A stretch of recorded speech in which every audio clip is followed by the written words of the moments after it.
हरि हरि हरि हरि हरि हरि हरि हरि हरि हरि हरि हरि हरि हरि श्री हरि हरि श्री हरि हरि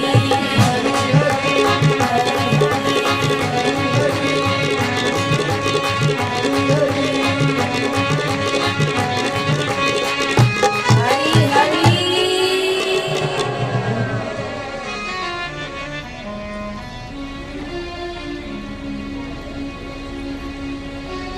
अनंत अनंत प्रणाम करते हैं श्री हरि स्वरूपा मेरे गुरुदेव के चरणों में।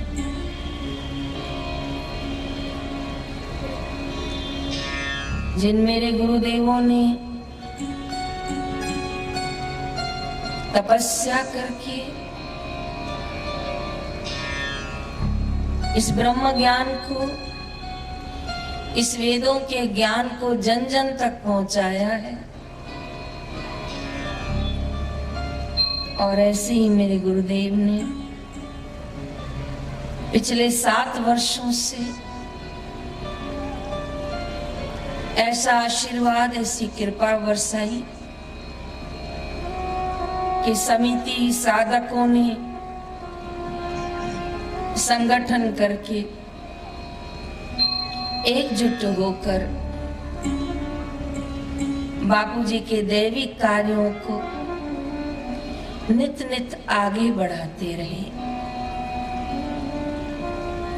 समस्त भारत देश की समितियों को, कर्मठ बाल संस्कार के सेवाधारियों को हृदय से साधुवाद देती हूँ, धन्यवाद देती हूँ। यहाँ तक कि अभिवादन भी करती हूँ कि आप सभी ने पूज्य गुरुदेव के शंखनाद के साथ नाद मिलाया और बापूजी का लगाया हुआ छोटा सा पौधा, जिस पौधे का नाम था मातृ पितृ पूजन दिवस, समस्त भारत के साधकों ने, सेवाधारियों ने उसमें श्रद्धा और पुरुषार्थ का जल डालकर उसे सींचा और अनंत गुरु कृपा से आज वो वृक्ष बन रहा है। उसकी छाया न केवल देश तक, पर बड़े गर्व से कहूंगी कि इसकी छाया विदेशों तक भी पहुंच रही है। मैंने कल भी भावना की थी और आज भी संकल्प कर रही हूं कि इसी तरह आप सब लोगों का पुरुषार्थ रहा तो भविष्य में ये दिन अंतरराष्ट्रीय दिवस, राष्ट्रीय दिवस होके घोषित होगा। तब गुरुदेव को बड़ा गर्व महसूस होगा कि बापूजी ने जो पौधा लगाया वो अटल और असीम वृक्ष बन गया। गीताकार श्री कृष्ण अर्जुन से कहते हैं कि कर्म ही मुख्य है और कर्म करने का मनुष्य को कर्तव्य पुरुषार्थ करना चाहिए, पर उसके अधिकार की मांग और चर्चा नहीं करनी चाहिए। ठीक उसी तरह कहाँ तो दादू दीनदयाल जी महाराज, कहाँ तो रज्जब जी, कहाँ तो रामदास जी महाराज, कहाँ कबीरदास जी, कहाँ पर केशवानंद जी महाराज, कहीं लीलाशाह, साईं लीलाशाह के बाद गुरुदेव और गुरुदेव का लगाया हुआ वटन वृक्ष। विश्वास कीजिएगा, आज से 22 साल पहले यहीं कल्याण की 5 किलोमीटर पर दूरी उल्लासनगर, वही मेरी जन्मस्थली और बाल संस्कार केंद्र के सेवाधारी सबको दिवाली शिविर के लिए तैयार कर रहे थे कि हम बच्चों को अहमदाबाद ले जाएंगे और वहां सारस्वती मंत्र दिलाएंगे। तब तो ये अहिंसा एक्सप्रेस और गाड़ियां नहीं चलती थी, यहाँ से लोकल ट्रेन में बॉम्बे सेंट्रल जाना पड़ता था। माता पिता थोड़े चिंता करते थे क्योंकि एक लोकल ट्रेन में चढ़ना उतरना फिर दूसरे में बैठना पड़ता था, उस समय की बात है। लेकिन उस समय भी उल्लासनगर के सेवाधारियों ने अपनी कर्मठ पहचान दी और मेरे जैसे कितने बच्चों को ले जाते थे। स्टेशन पे उतरते थे, हम सबको गिना जाता था, गाड़ी में अंदर बैठते थे, फिर गिनते थे और सही सुरक्षित ले जाते थे और गुरु कृपा से सही सुरक्षित वापस ले आते थे। लेकिन उन सेवाधारियों में किसको पता था कि हम जिन बच्चों को ले जा रहे हैं ये भविष्य में आश्रम में समर्पित होंगे? किनको पता था कि बापूजी की कृपा पाएंगे और दैविक कार्य में सहभागी बन जाएंगे? एक वृक्ष में कितने बीज हैं किसको पता? जयराम जी की किसी को पता हो तो उत्तर दीजिए। एक बीज में कितने वृक्ष से बीज निकलेंगे किसको पता। एक दिन बापूजी बंबई के मैदान में कह रहे थे कि अब तो ब्रह्मा जी भी तराजू लेके बैठे और तोले कि पूज्य आशाराम बापू ने कितनों को दीक्षा दी, कितनों को सत्संग का लाभ हुआ, तो ब्रह्मा जी का हाथ और तराजू थक जाएगा पर वो तोल नहीं पाएगा। वो दैवी कार्य इतना आगे बढ़ गया। इस पंडाल में भी कितने लोग आते हैं जिन्होंने दीक्षा नहीं ली है। आज मुझे समिति वाले बता रहे थे, लेकिन उनको बहुत अच्छा लगता है, वो अपने बच्चों को ले आते हैं। जयराम जी की पीछे भी बंबई में वसई विरार गई तो वहां के समिति के सदस्य पूछ रहे थे कि हमारे बच्चे रह गए हैं, हमारा बापूजी के श्री चरणों में संदेश पहुंचाइए, प्रार्थना पहुंचाइए कि हम बच्चों को इस तरह निगुरा नहीं रख सकते। हम माला करते हैं तो हमको वो पूछते हम क्या करें, लेकिन हम उनको कैसे बोलें, क्या जपो। बापूजी पधारे तो आगे की हमारी पीढ़ियों को, आगे के आने वाले मशाल वट वृक्षों को गुरुदेव की कृपा का ठंडा जल मिले, कृपा मिले। तो आज निवेदन कर रही हूं कि बच्चों को ऐसे संस्कार दें कि भविष्य में वो जब जीवन की यात्रा करें तो उनके संस्कारों से सामने वाला व्यक्ति उससे पूछ बैठे, भाई तेरे माता पिता का नाम क्या है, तेरे गुरुदेव का नाम क्या है, किसने तुझे ऐसे संस्कार दिए। ऐसा आरोपण कीजिए, रोपण कीजिए। रोपते समय अगर कोई खाद डाली जाती है, रोपते समय बीज का अगर गुण बहुत अच्छा होता है तो वृक्ष विशाल बनता है। ऐसे ही माता संस्कारी है, पिता संयमी है, नाना नानी दादा दादी अगर सत्संग और भक्ति से सींचे हुए हैं तो वचन देती हूं आने वाला विशाल वट वृक्ष होगा। क्योंकि 6 लोगों के संस्कार बच्चों के अंदर काम करते हैं।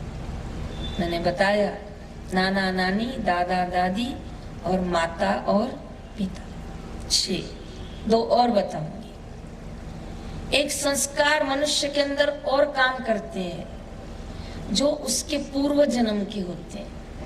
कल उदाहरण दिया था कि चिट्ठी लिखते समय यदि कोई सो जाए तो कल चिट्ठी वहीं से लिखेगा। ऐसे ही पूर्व जन्म के संस्कार हमारे अंदर आते हैं। आप मानिए तो मैं उदाहरण दूंगी। जैसे बच्चे जन्मते हैं, थोड़े से बड़े होते हैं, आप उनको कुछ मीठा चटाते हैं तो बड़े प्यार से खा जाते हैं, और आप कुछ तीखा देते हैं तो नहीं खाते। और कुछ बच्चे तीखा जैसे दिया तो बड़े प्रेम से खा लेते हैं। 6 महीने के बच्चे को देखा हरी मिर्ची खा रहा था तो लगा क्या पता पिछले जन्म में सब्जी बेचने वाला होगा, लेकिन मीठा उसको कतई पसंद नहीं। कई बच्चों के स्वभाव बचपन से ही, उनके रोष, उनके बोलने का तरीका, उनके सोने का तरीका, खाने का तरीका, भाई ये तो अपने दादा पे गया है, ये तो कोई पूर्वज आया है। इससे उनके संस्कारों का पता चलता है। आप माने या ना माने, कई आदतें बच्चों में स्वतः होती हैं। माता पिता 1000 कोशिश करते हैं तो भी उन आदतों को वो पूरी तरह से ठीक, क्षमा चाहती हूँ, नहीं कर पाते। और कई बार ऐसे सद्गुण बच्चों के अंदर होते हैं कि दुनिया कहती तेरे माँ बाप से तो तू अच्छा। उनके माँ बाप में वो चीज नहीं होती, लेकिन उसकी पूर्व जन्म की यात्रा के कारण, पूर्व जन्म के संस्कार के कारण उसकी वो यात्रा आ जाती है। इसलिए दादा दादी नाना नानी से ही माता पिता का सर्जन हुआ।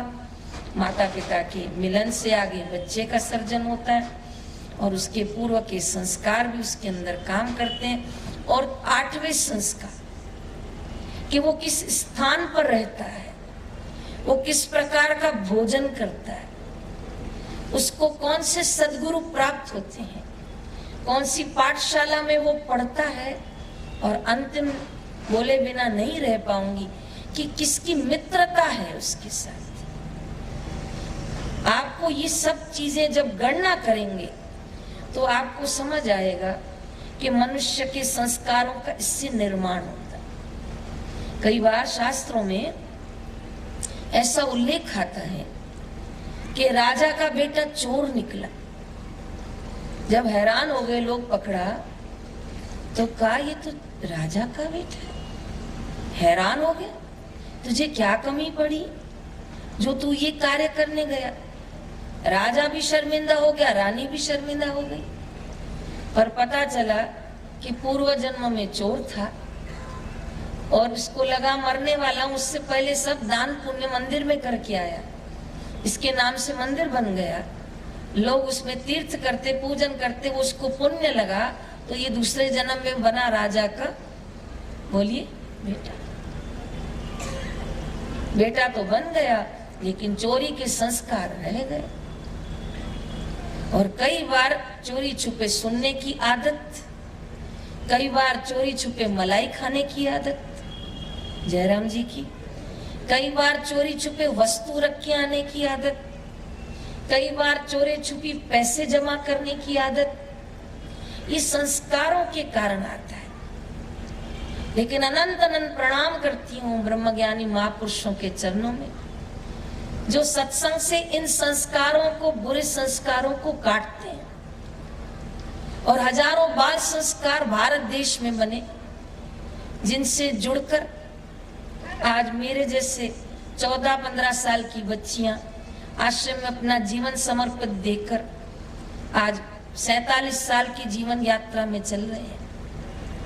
जयराम जी की कितनी कृपा बाल संस्कार की, और कितनी कृपा बाल संस्कार को खोलने वाले मेरे गुरुदेव की, कि कोई न कोई तो जुड़ेगा, कोई न कोई तो आएगा, कोई न कोई तो पाएगा, और कोई न कोई तो गीत प्रभु के गाएगा। और जो गाएगा वो पाएगा, और जो पाएगा वो, बोलिए, जयराम जी की। भाई जयराम जी की तो बोलिए। इसलिए नम्र निवेदन कर रही हूं कि विशाल वटवृक्ष बापू ने जो हम सब से सिंचवाया है, और बड़ी मेहनत से बापू ने जो इसको लगाया है, इसका ध्यान रखें। राह चलते को भी मातृ पितृ पूजन की पत्रिका दें, जयराम जी की। सब्जी वाले को भी पत्रिका दें, क्योंकि क्या पता सब्जी वाले का बेटा बड़ा होके कलेक्टर बने, और उसको याद आए मेरे माता पिता ने 14 फरवरी को मातृ पितृ पूजन मुझसे मनवाया था, क्या पढ़ा, क्या पता वो कलेक्टर होके इस नियम को पास कर ले।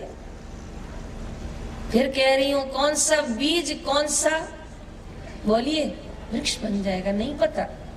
और कौन से वृक्ष में कितने बीज लगेंगे, बोलिए, नहीं पता। फिर उसमें कितने वृक्ष निकलेंगे, नहीं पता। कोई और छोर नहीं, तो क्यों न इस और छोर बिना सृष्टि के क्रम में संस्कारों को जोड़ा जाए। गाय माता वंदनीय है, पूजनीय है, आदरणीय है, लेकिन तो भी संस्कार तो मनुष्य ही देगा। जयराम जी की। शेर जंगल का राजा है, भक्षणहारी है, बलशाली है, बुद्धिशाली है, तो भी मनुष्य से श्रेष्ठ तो नहीं। एक मनुष्य ही श्रेष्ठ है 84 लाखों में, क्योंकि अद्भुत भेंट है इसके पास, जिसको पीढ़ी दर पीढ़ी मिलती आती है। कभी गुरुओं से, कभी माताओं से, कभी नानी नानाओं से, कभी दादी दादाओं से, कभी पड़ोसियों से, कभी मंदिरों से, कभी भंडारों में से मिलती आती है। और वो अद्भुत भेंट संस्कार है। इसीलिए इन संस्कारों को कभी न छोड़ें, इन संस्कारों को सिंचन करें, इनको जन जन तक पहुंचाएं। एक प्यारा सा प्रसंग बताती हूँ। एक बड़ी उम्र की दादी थी, आर्थिक स्थिति उनकी दाल रोटी की थी, इसलिए जो उनका पोता था 18 साल का, वो कॉलेज पढ़ता था दिन में और शाम को कपड़े की दुकान पे उसको भेजते थे। सिंधी समाज के लोग थे। अदनी तो पुट कमाए, आधा दिन तो बेटा कुछ कमा, थोड़ी मदद मिलेगी। बेटा भी इतना अच्छा था कि स्कूल के बाद आधा दिन कपड़े की दुकान पर चला जाता, 5-7 हजार घर लाके देता ताकि घर को मदद मिले। लेकिन दादी को बड़ी दया आती थी पोते पर कि मेरा पोता पढ़ाई भी करे, मेरा पोता दुकान भी जाए, मेरा पोता सुबह दूध भी लाए, मेरा पोता सब्जियां भी लाए। अरे मेरा पोता क्या ढोर है क्या? जयराम जी की तो कई बार वो बहू और बेटे को डांटती थी, तो बेटा और बहू कहते थे भाई मूल से तो ब्याज सबको प्यारा होता है, तेरे को बड़ी कदर आती है। इसलिए वो सोचती थी कि ये मेरा पोता ढोर न बन जाए, काम वाला ढोर नहीं। क्यों काम वाला ढोर बने? तो वो रोज रात को 8:30 दुकान बंद से आता था जब, तो कहती थी खाना बाद में खाना, पहले हाथ पैर धो के आ तो मैं तेरे को मुझे भागवत सुना। उसको भी दादी से बड़ा लगाव था, क्योंकि दादी रोज है ना पल्लू में उसके लिए कुछ न कुछ बांध के रखती थी। मंदिर जाती थी तो पेड़ा मिलता था, कभी मोहन थाल मिलता था, कभी काजू कतरी, तो वो पल्लू में बांध के आती थी कि बेटा काम करके आएगा मैं खिलाऊंगी। और पोते को पक्का पता था इस गांठ में से मेरे लिए कुछ न कुछ जरूर निकलेगा। बड़ा प्यारा रिश्ता है जो भारत में ही दिखाई पड़ता है। हमारा एक साधक विदेश में गया पढ़ाई करने के लिए, तो उसको गिफ्ट शॉप पे काम मिला। तो क्रिसमस का डे था, तो एक बच्चा आया और बोला pack 5 gift for my mother and father. तो हमारे साधक ने पूछा कि 5 क्यों, मदर फादर तो 2 ही होंगे। तो कहा my father married to another and my mother married to another, that's why they are 5। बोले 5 हैं, 5 गिफ्ट पैक करो। तो हमारा साधक हैरान हो गया, इसे देश में रह के मैं क्या करूंगा, माता पिता की गिनती करता है। ऐसे संस्कार विहीन देश में भारतवासी बड़े गर्व से जाते हैं और कहते हैं मेरा बेटा अमेरिका में है, तो कौन सा बड़ी बात कर ली। ऐसा ही तो देश में जा रहे हैं। जिस देश में संत फकीरों का होता आदर सम्मान है, जहाँ माता पिता और गुरुओं की सेवा करता इंसान है, वो देश हमारा भारत है। उस देश की धरती को नमन, इस धरती को नमन कीजिए जहाँ हमें संस्कार मिले हैं। जयराम जी की ये आजकल संस्कार विहीनता हो रही है कि बच्चे घुटनों को हाथ लगाते हैं और माता पिता इतने में ही रिश्तेदार कहते हैं बस बस बस बस, बाकी ऐसा नहीं है। परसों वसई गए तो एक माता जी ने मेरे पूरे पैर दबाए। मैंने कहा माता जी क्या कर रही हैं? कहा हमारे यहाँ चरण ऐसे छूते हैं, मुझे वैसे ही बहुत दुख रहा था। मैंने कहा चलो 1 मिनट थोड़ा आराम मिल जाएगा। मैंने कहा ऐसे चरण दबाते हैं? तो कहा हमारे यहाँ ऐसे चरण दबाते हैं। कहीं दूसरे साइड के थे वो लोग, ऐसे चरण दबते हैं। वो आजकल तो घुटने पे ही हाथ रख के खत्म। घुटने में क्या रखा है भाई? वहां दर्द है, कहाँ जा रहे हो? चरणों को छुओ, दोनों हाथों से छुओ, जरा कमर को झुकाओ, नीचे आओ। इस संस्कार है। वो मुंबई में तो मुझे ऐसी एक लड़की से पाला पड़ गया, बहू थी वो। उसके ससुर बार बार कह रहे थे बहन जी आने वाली है पैर छूना, बहन जी आने वाली पैर छूना। और मैं आई तो मुझे धीरे से पूछा जरूरी है क्या छूना? मैंने कहा नहीं, नहीं। अब मैं क्या बोलूं, कैसे बोलूं बताओ? सामने गुरुदेव है तो अच्छे से कान मरोड़ देती कि प्रणाम कर संतों को। तो मैं तो हाथ जोड़े तो भी बहुत है मुझे तो मैंने कहा नहीं। लेकिन उसके ससुर ने बाद में मुझसे प्रेम से पूछा कि बेड़ा पैरे पे बचा, बोले पैर पड़ी क्या? तो मैंने कहा भैया पढ़ने जा रही थी, मैंने ही मना कर दिया। बोले क्या करूं? मैंने कहा तो इसकी माताजी को बोलो, उसको समझाएगी। बोले मैंने इसकी माताजी को बोला तो वो बोली मैं ही आज तक किसी को पैर नहीं पड़ी। मैंने कहा खेल खत्म है। फिर बंबई की बनी घटना है, मैं नाम नहीं ले पाऊंगा। तो बोले इसकी माताजी नहीं छूती है। वो कहती पैर छूने से क्या होता है, कंधे ऊपर करते तो फिर कुछ भी नहीं होगा। जयराम जी की संस्कार देखिए कहाँ जा रहे हैं। वार्ता पूरी करती हूँ। दादी बड़ा कदर करती थी पोते की, और आती थी तो कहती थी कि खाना बाद में खा, पहले ना मुझे भागवत पढ़ के सुना। और वो भी इतना प्रेम रखता था कि खाना बाद में खाऊंगा, पहले आपको भागवत पढ़ के देता हूँ। वो कहती थी मुझे कुछ नहीं दिख रहा, तो पोता उनको पूरी भागवत 2-4 पन्ने जो उनके नियम के थे वो रोज पढ़ के देते। एक दिन सबको शादी पे जाना पड़ा, तो पड़ोसियों को पता था पोता पढ़ता है, दादी सुनती है। तो पड़ोसी ने रात को सोचा कि अब मैं ही अम्मा को पढ़ के सुनाऊंगा। तो वो जैसे पढ़ने गया तो देखा अम्मा खुद ही भागवत पढ़ रही थी। तो कहा अम्मा मैं तो आपको पढ़ के सुनाने आया और आप तो खुद ही पढ़ रही हैं, तो आपको दिखाई पड़ता है? बोले हाँ सब दिखाई पड़ता है। तो बोला सब दिखाई पड़ता है, फिर वो पोते से क्यों पढ़वाती हो? तो कहा क्यों नहीं पढ़वाऊं, खबरदार मेरे घर पे कुछ बोला है तो क्या मेरे पोते को मजदूर बना के जाऊं? आधा दिन काम करे, आधा दिन पढ़े, भक्ति कब करेगा, परम ज्ञान को कब पाएगा? तो ये इसके माँ बाप हैं, इसको पैसा कमाओ बोलते हैं। मैं तो अपने पोते को भक्ति कमाओ ऐसे संस्कार देना चाहती हूँ, इसलिए मैं बोलती हूँ मुझे कुछ दिखता ही नहीं है। वो बेचारे माँ बाप भी बोलते बाबा पढ़ के सुना अम्मा को, मुझे सब दिखता है, पर मैं अपने पोते को कमाऊ ढोर नहीं बनाऊंगी।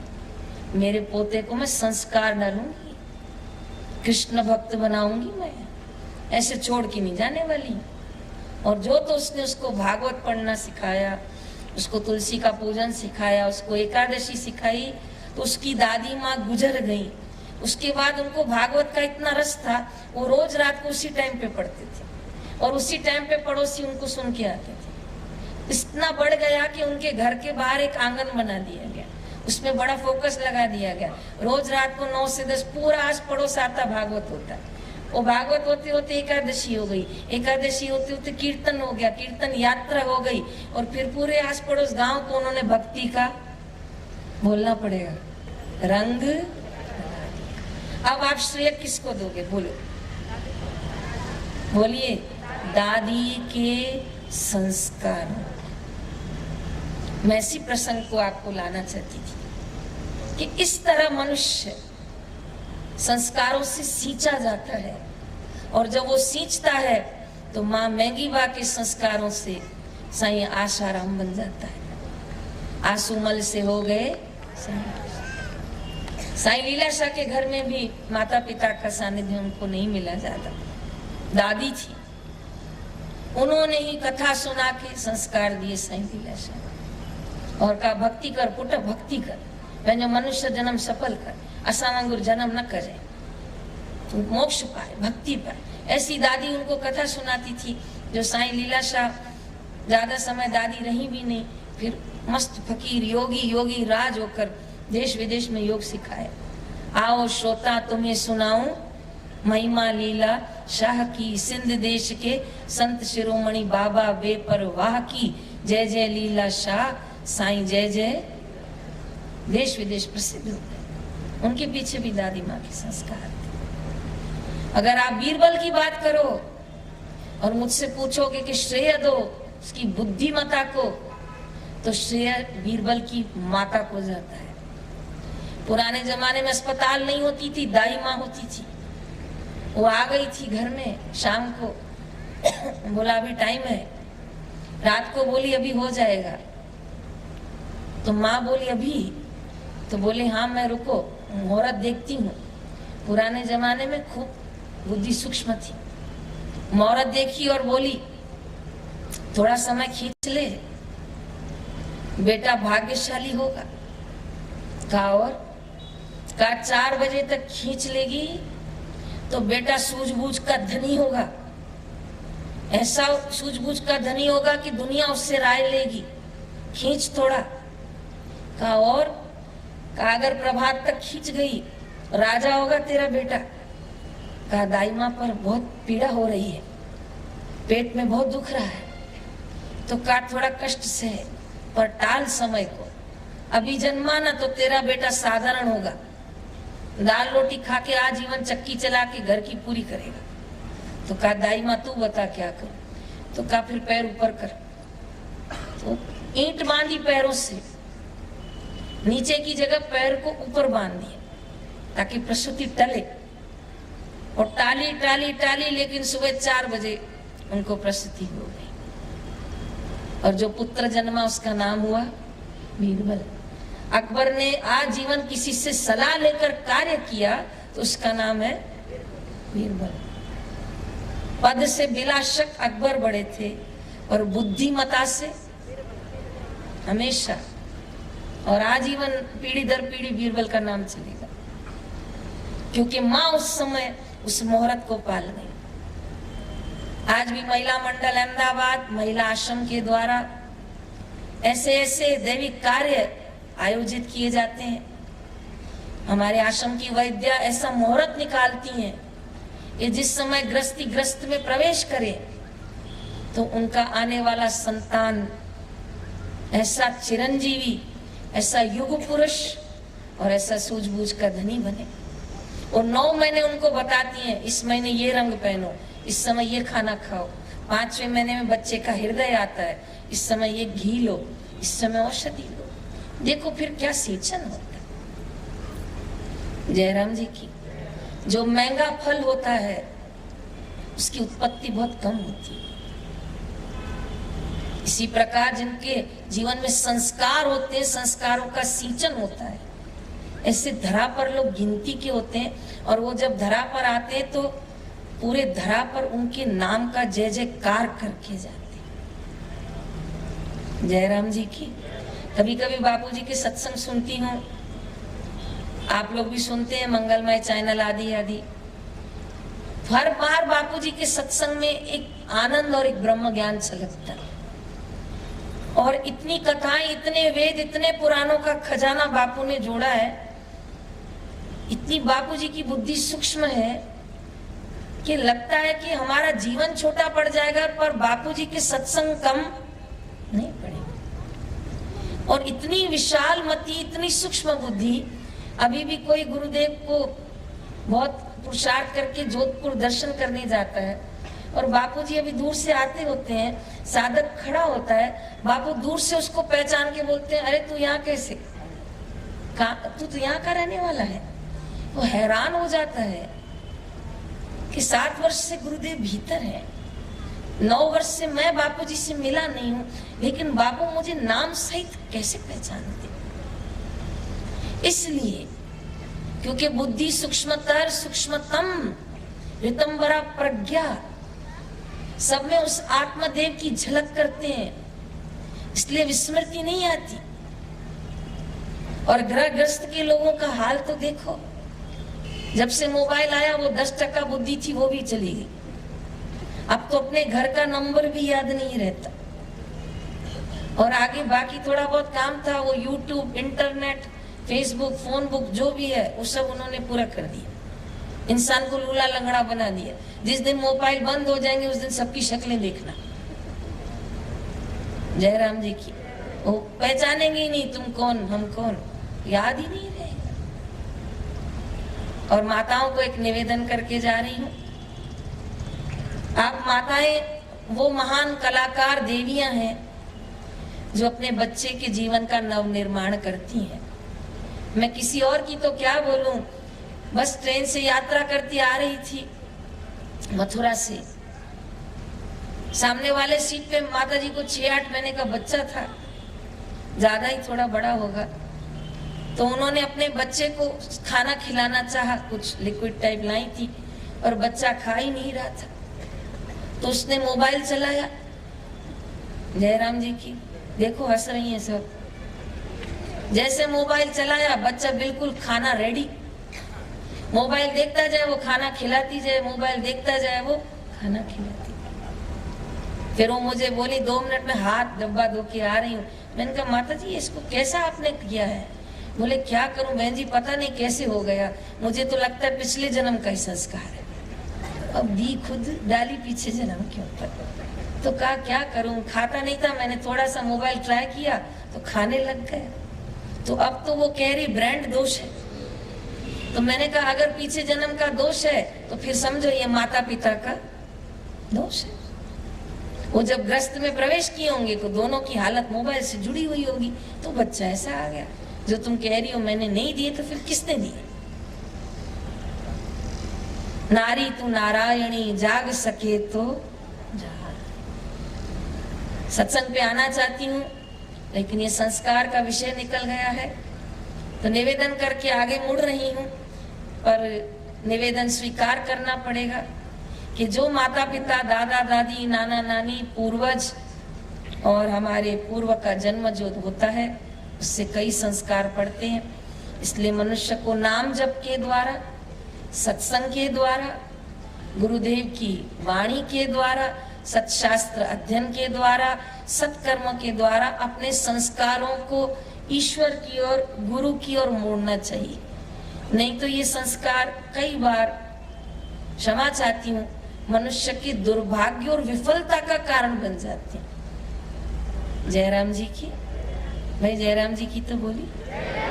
इसलिए प्राणी मात्र, मनुष्य मात्र को चाहिए कि अपने घर में बच्चों को विशेष विशेष संस्कारों से जोड़ें। नारायण हरि नारायण 3 बार बोलिए तो।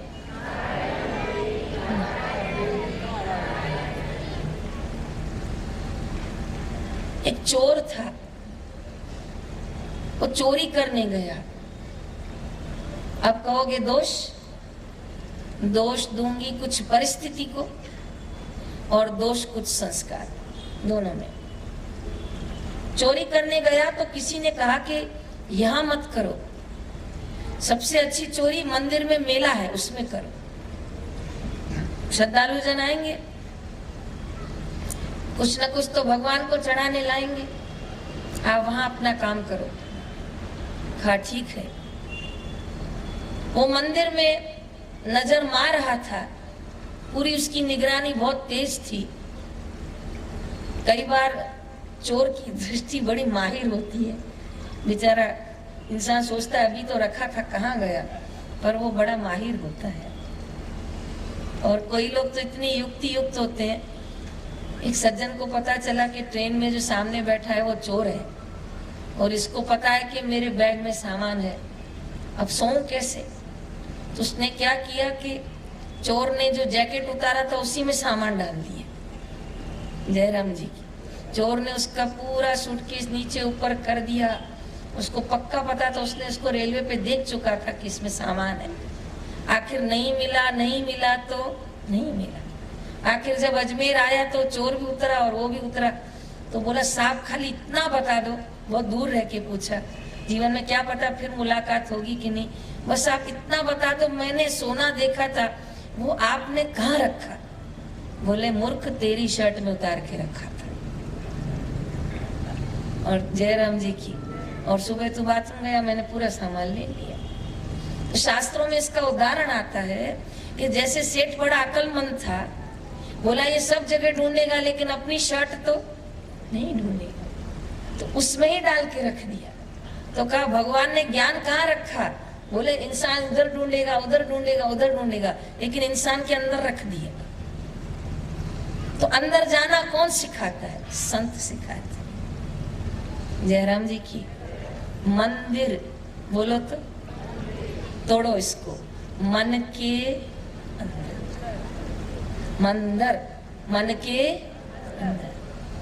ये तो बोलने में आ गया मंदिर जा रहा हूं, वैसे इसकी संधि तोड़ोगे तो आएगा मन के अंदर जाओ। कभी सुबह सुबह घर में बैठे ना, मन के अंदर जाओ। कोई पूछे फोन नहीं उठा रहा था, बोले मंदिर गया था, चप्पल तो बाहर पड़ी थी, बोले असली वाले मन के अंदर।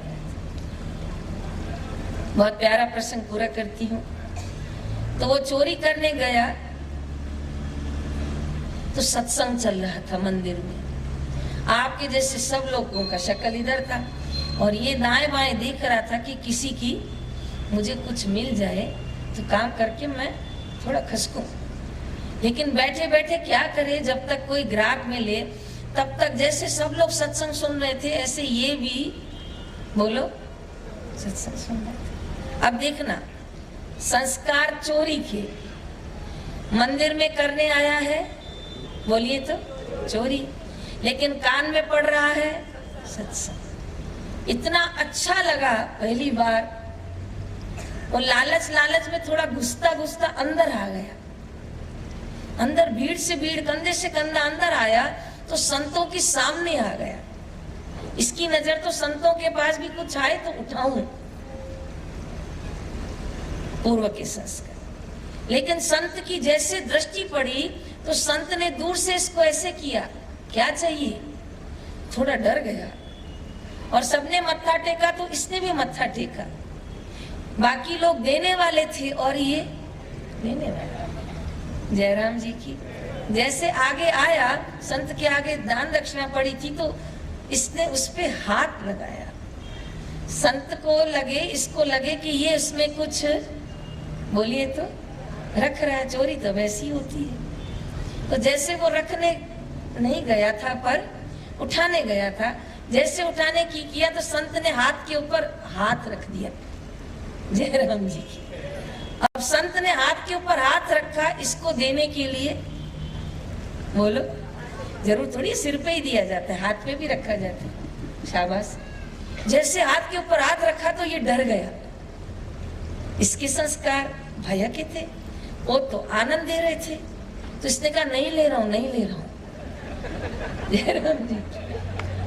तो महात्मा बोले क्या नहीं ले रहा?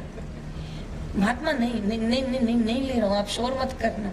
तो कहा पर क्या हुआ क्या? तो कहा बाबा चोर हूं, चोर। तो कहा इसीलिए डर रहा है तू। तो कहा बाबा लेकिन एक बात बोलूं, बहुत अच्छा लगा, कभी बैठता नहीं हूँ लेकिन आपका कथा सुन के मेरे को बहुत अच्छा लगा। तो कहा चल फिर एक काम कर, पीछे मिल, मेरे को आजा। तो संत ने पीछे मिलाया मिलने के लिए। तो कांप रहा था तो भी थोड़ा, क्योंकि संत की पूरी रूहानियत, संत का हृदय आनंद से झलक रहा था। चंबल का डाकू बापूजी के पास आया। डीसा के चंदीराम काका जब बापू के पास आए तो शादियां कितनी हो गई, फिर करने जा रहे थे। बापूजी के ओरा में आए तो बिल्कुल ओरा पवित्र हो गई। कहा बस बापू अब आखिरी शादी आपके साथ, जन्म मरण से मुक्ति। बापू ने कहा दे वचन, विधवा होने से बचाओ इसको, जवान को। वचन दे दिया, आजीवन आश्रम में रहेंगे। तो आया तो चोरी करने था, और पीछे गया तो कांप रहा था। संत ने कहा ये क्या कर रहा है? कहा बाबा बहुत पुराना काम है, अब क्या करूं बताओ, आदत पड़ गई है। तो कहा देखो बाबा एक बात ध्यान रखना, मेरे को मना मत करना, क्योंकि मैं इसके बिना, बोलो, नहीं रह सकता। जैसे भक्त भक्ति किए बिना नहीं रह सकता, परमार्थ किए बिना नहीं रह सकता, बंदा बंदगी किए बिना नहीं रह सकता, शिष्य साधना किए बिना, ऐसे चोर चोरी किए बिना नहीं रह सकता। बाबा ने कहा अच्छा चल, तू तो पहले ही रोक रहा है, फिर एक काम कर, मुझे एक वचन तो दे दे। तो कहाँ चली, और कुछ मांगी चोरी के अलावा? तो एक वचन दे कि तू आज के बाद झूठ नहीं बोलेगा। अब संत की ओरा इतनी थी, आगे पीछे सोचे बिना बोल दिया जी मैं आज के बाद झूठ नहीं बोलूंगा। कहा अच्छी बात है, और आया जाया कर, तेरा घर है। बाबा प्रसाद दोनों सबको मिला है, जरूर। प्रसाद खा के बड़ा खुश होके बाहर गया, मित्रों को बताया आज मेरा आनंददायी दिन गया। संत ने प्रसाद दिया और बोला है चोरी भले कर, पर आज के बाद झूठ नहीं। पर उसको नहीं पता था संत का एक वचन भी संस्कार बन के इसको सींच लेगा, इसको नहीं पता था। बापूजी के दरबार में आया और कोई हरिओम बोला, उसका सिंचन हो गया। जयराम जी की देखो कितने वृक्ष बैठे हैं, इसमें से तो कितने वृक्ष पुराने हैं, कितनों को तो फल लग चुके हैं, कितनों ने तो कितनों को जोड़ लिया है। जयराम जी की, लेकिन मूल नींव साईं लीला शाह की। जयराम जी की।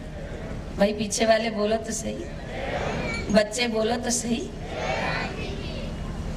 बहुत प्यारा पूर्णावती प्रसंग की।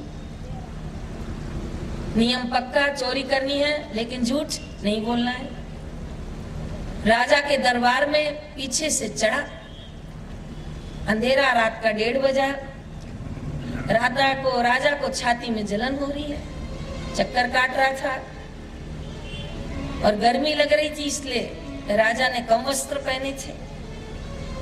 और ये पीछे से जब चढ़ के कूदा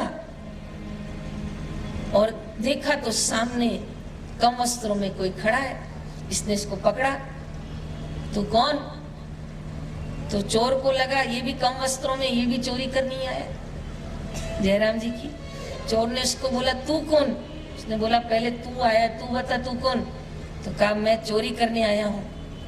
तो राजा ने भी बड़ा आनंद लिया, बोले मैं भी चोरी करनी आया। बोले मिलाना यार हाथ, ठीक है बराबर है। दोनों हाथ मिला लिए। बोले कहाँ करनी है? बोले तू बता, मैं तो पहली बार आया हूँ। बोले मैं तो कई बार आया हूँ, सब बताऊंगा पर चोरी तू करना। बोले हाँ राजमहल पता है? बोले सब पता है, चल। अब राजा खुद ले जा रहा है।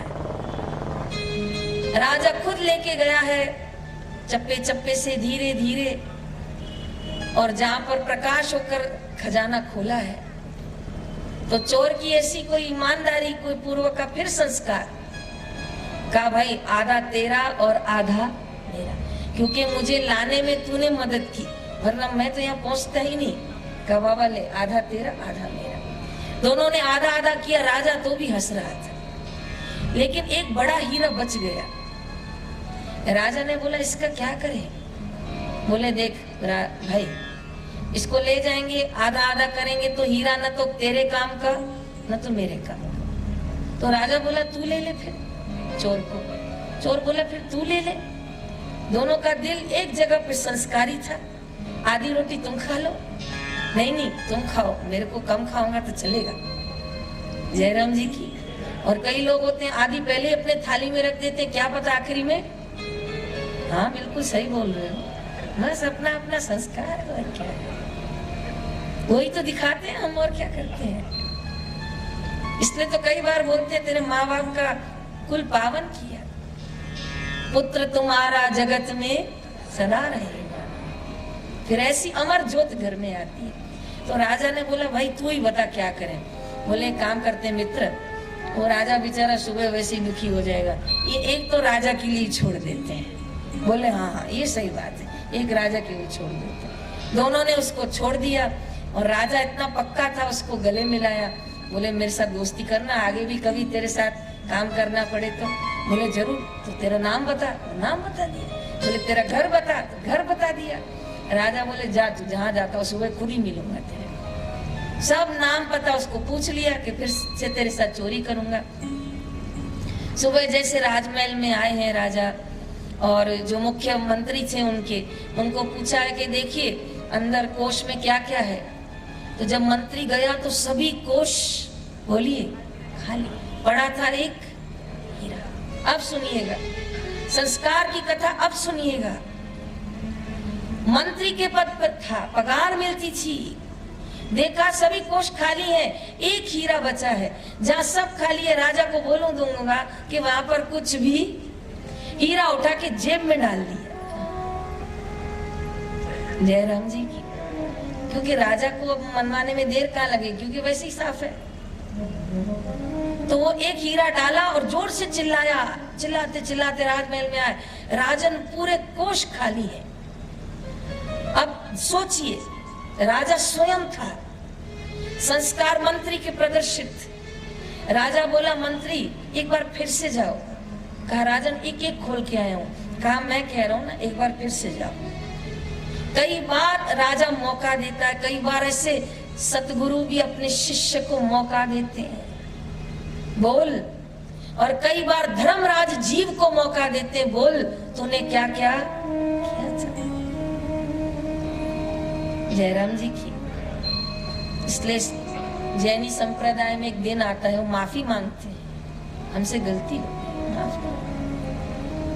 कभी कभी ऐसा मांग लेना चाहिए ताकि मेरे अपराधों का ढेर ना हो जाए, यही पूरा हो जाए। जयराम जी की।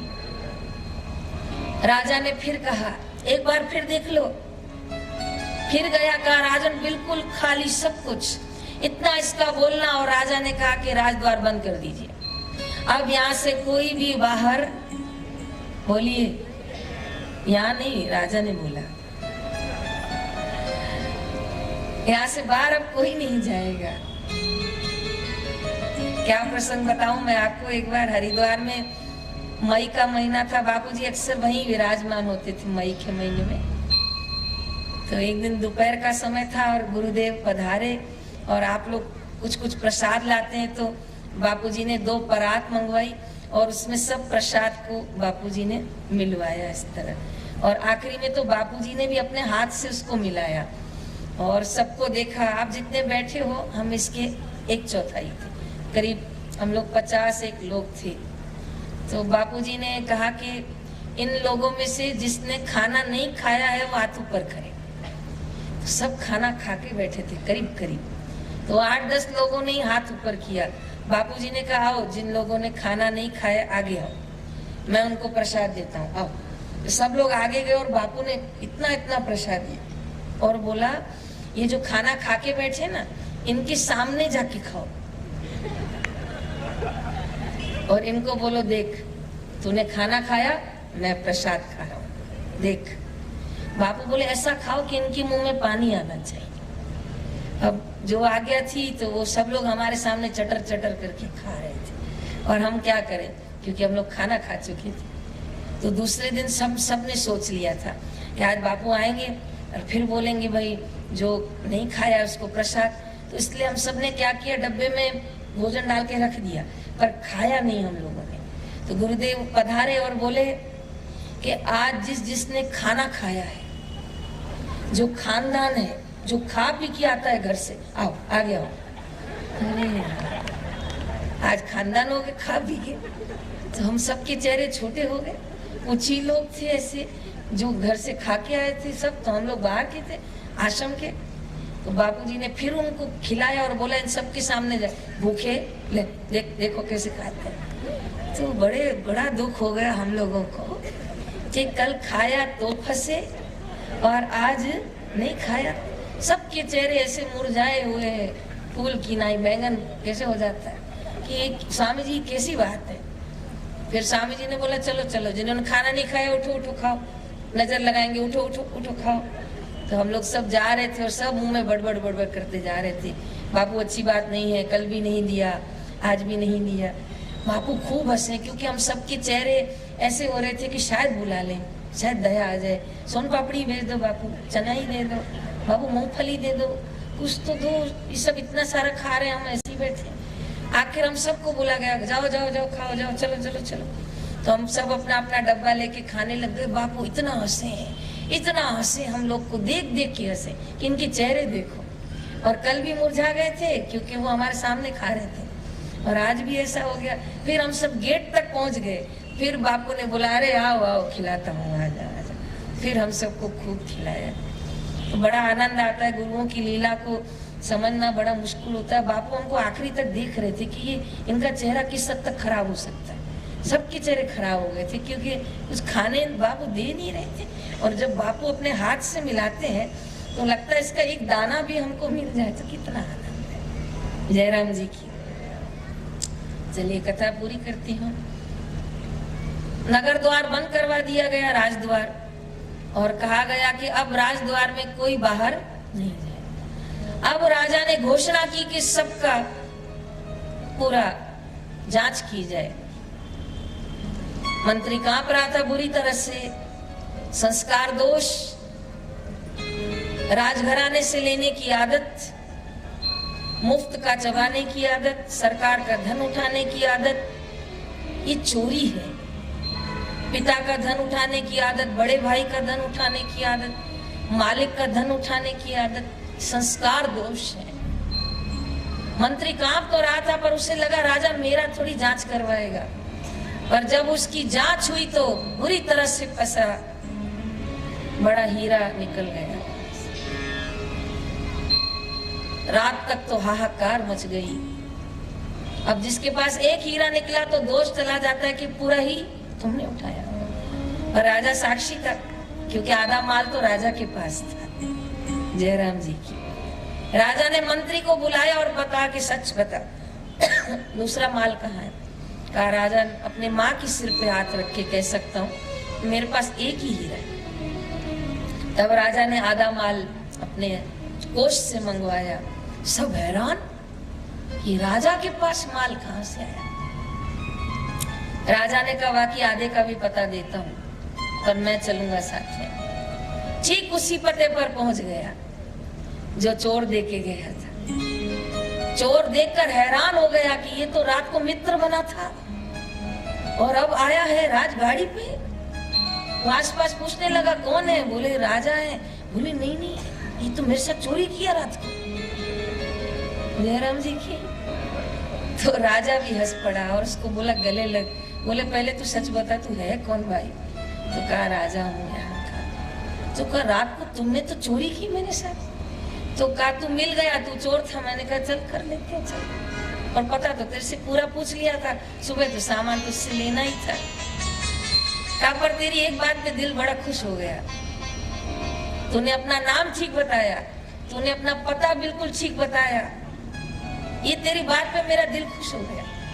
वो मंत्री मेरे घर की रोटी खाता है तो झूठ बोल गया, और तू पहली मुलाकात में सच बोल गया।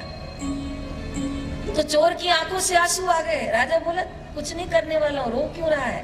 बोले इसलिए रो रहा हूँ कि एक बार सत्संग में चला गया और संत ने बोल दिया सब छोड़ देना, पर सच बोलना नहीं छोड़। तेरे को वो मेरा सच पसंद आ गया, मेरे को मेरी गुरु की कृपा याद आ रही है। एक गुरु का वचन आज मेरे को राजा की स्थान हृदय में जगह बना दी मैंने। तो कहा राजा मैंने धन को छुआ भी नहीं है, ऐसे का ऐसा है, आप ले जाओ और मेरे को जो सजा देना हो आप दे दो। राजा बोला सजा नहीं देने आया हूँ, तेरे को मंत्री बनाने आया हूँ। मेरे को ऐसा मंत्री चाहिए जो कुछ भी हो जाए पर झूठ, पर तू एक वचन दे, अब ये छोड़ तो मैं तेरे को मंत्री बनाऊं। तो कहा राजन तेरे जैसा मित्र मिला, वो भी गुरु कृपा से मिला। मैं तो चोर, गुरुजी बोले सच बोलो, सच बोला तो राजा जैसा मित्र मिला। वचन देता हूँ अब कभी चोरी नहीं करूंगा, पर तू एक मेरे को कृपा कर। बोले क्या। मैं बाकी का जीवन तेरे चरणों में नहीं, उन संतों के चरणों में जीना चाहता हूँ जिन्होंने मेरे को संस्कार दिया। मैं तेरी नौकरी नहीं करना चाहता, मेरे को इतनी मोहलत दे दे। मेरे लायक कोई सेवा रही तो जरूर कंधे मजबूत है, आऊंगा, पर मेरे को आशीर्वाद दे कि जिन्होंने एक मेरे को वचन दिया केवल कि तू हमेशा क्या बोलना, बस। तो आज मैं राजा के कहाँ पहुंच गया, राजा मुझे लेने आया है, तो आशीर्वाद दे। मैं आपका धन लौटाता हूँ और मैं गुरु चरणों में जाता हूँ। पूरा धन लौटा दिया राजा को। राजा मान सम्मान किया उसका और कहा जिस संत के पास तू जाता है मैं भी उस संत के दर्शन करना चाहता हूँ। अब एक चोर एक राजा को लेकर संत के पास आ रहा है। संत हैरान, बोले ये दृश्य क्या है, माजरा समझ में नहीं आ रहा। जब दोनों ने प्रणाम किया तो चोर ने बताया आपका वचन मेरे लिए वरदान बना। मंत्र मूलम, बोलिए, गुरु वाक्यम मोक्ष मूलम। आपने कहा सत्य बोलना, मैंने इसके साथ चोरी की, सत्य बोला, ये मेरे को खुश हो गया। कहता है वो मंत्री मेरे घर में रहता है तो झूठ बोला। लेने आया है और मेरी इच्छा है कि मैं बाकी जीवन आपके चरणों में गुजारूं, क्योंकि आपकी एक आज्ञा मानी तो मुझे राजा लेने आया है, आपकी सब आज्ञा मानूंगा तो मुझे भगवान मिलने आएंगे, इसलिए मैं आपके साथ जीवन बिताना चाहता हूँ। बापू कहते ना यारी ऐसे से करो जो खुदा से मिला दे। तो फिर संत ने कहा तेरी मर्जी, जीवन वो बाकी संत के चरणों में रहकर उसने अपना जीवन भक्तिमय किया। तो आज इसी संस्कार के शुभ आरोपण पे प्रकाश डालते कहना चाहूंगी माताओं से, बहनों से, मेरे पिता भाई रूपी तुल्य भाइयों से कि अपने बच्चों को अच्छे संस्कारों से जोड़ें। माता कैकेयी रोज राम जी को कथा सुनाती थी, माता यशोदा कान्हा को कथा सुनाती थी। सुंदर सुंदर कथा सुनाओ, गुरबाणी की, गुरु नानक साहब की, विठल की, नामदेव की, गोरा कुंभार की, ज्ञानेश्वर महाराज की। अरे भारत का इतिहास तो इतना अनंत है, हमारी आयुष्य कम हो जाए पर भारत का इतिहास कम नहीं होगा। ऐसे संस्कारी संत महात्मा इस धरा पर आते रहे हैं और आते, क्योंकि बापूजी जैसे संत अभी भी इस धरा पर, सत्संग अभी भी भारत देश की धरा पर। तो प्रणाम करती हूँ, धन्यवाद देती हूँ कि ऐसे आयोजन न केवल कल्याण में पर पूरे भारत देश में सभी जगह पर मातृ पितृ पूजन के आयोजन धूमधाम से हो रहे हैं। आने वाली 14 तारीख को गोरेगांव आश्रम में भी धूमधाम से मनाया जाएगा। पिंपरी, पूना, चिंचवाड़ और कालेवाड़ी नगर और साथ ही साथ 5-6 प्रोग्राम करते करते आलंदी में हम लोग महाराष्ट्र को वो भाग कवर करते करते यहाँ वापस आए। वहाँ भी लोगों ने खूब आनंद लिया और वचन दिया कि हम आगे हर वर्ष इस कार्यक्रम को मनाएंगे। बहुत सुंदर नाटिका बाल संस्कार के बच्चे, बहुत सुंदर आयोजन कल्याण व उल्लासनगर बाल संस्कार केंद्रों के बच्चों का जोरदार तालियों से स्वागत।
भक्ति को देखो ऐसे वो मशाल है, मिट ना सकता जल ना सकता ऐसा बेमिसाल है। श्रवण की मात्र भक्ति को देखो ऐसी वो मशाल है, मिट ना सकता जल ना सकता ऐसा बेमिसाल है।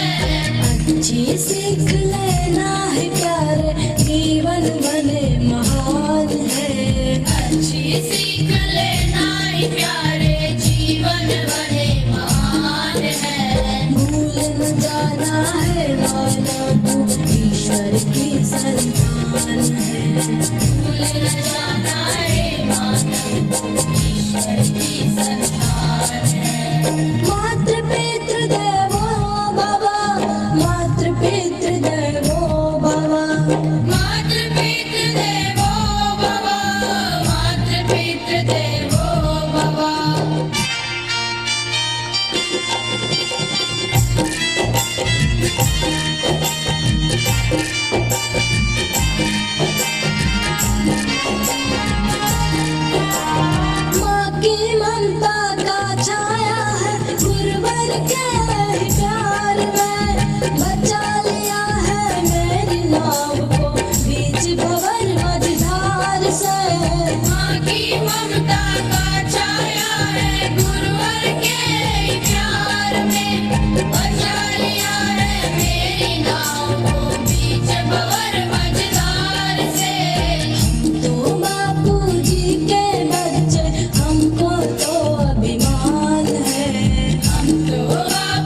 भव मातृ पितृ देवो भव मातृ पितृ देवो भव मातृ पितृ देवो भव मातृ पितृ देवो भव मातृ पितृ देवो भव।